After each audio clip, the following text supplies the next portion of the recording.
Pixel lab দিয়ে আমরা অনেকগুলো শেপের অপশন দেখি, ঠিক আছে, সবগুলো অপশন আছে, কিন্তু সার্কেল যে অপশনটা সেটার কিন্তু চারপাশের যে মানে বৃত্তাকার যে অংশটা সেটা রাখবো আমরা, এবং সেই সার্কেলের ভেতরের যেন আমি ট্রান্সপারেন্ট করতে পারি, মানে ভেতরে কোনো কালার থাকবে না, ঠিক আছে। তো আমি কীভাবে সার্কেলটা ড্রয়িং করব বা আর্ট করে নিব সেটা আমি দেখাচ্ছি। তো আমার পিক্সেল ল্যাবে আমার শেপটা দেওয়া আছে, আমি জাস্ট একটু এডিট করে সেই জিনিসটা তৈরি করে নেব, ঠিক আছে।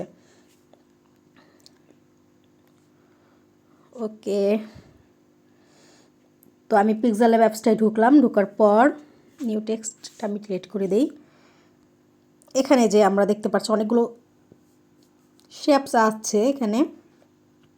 তো এখান থেকে আমি প্রথমত এই যে সার্কেল, দেখেন এখানে চতুর্ভুজ, ত্রিকোণ সব কিছুই আছে। তো আমি এখানে থেকে এই যে সার্কেল যে, ঠিক আছে, যে বৃত্তাকার যে এটা, সেটা আমি নিব, এবং এটাকে আমি এটার ভিতরে যে সাদা অংশটা সেটা আমি চাই যে এটা থাকবে না, ঠিক আছে, জাস্ট সার্কেল একটা চিহ্ন থাকবে। তো আমি ফার্স্টে,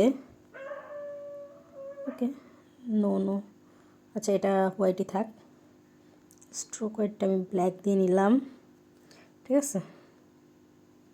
ওকে, এইভাবে দিয়ে নিলাম। এখন এই যে ভিতরে যে সাদা অংশটা আছে সেটা আমি রাখবো না, ঠিক আছে। ওকে,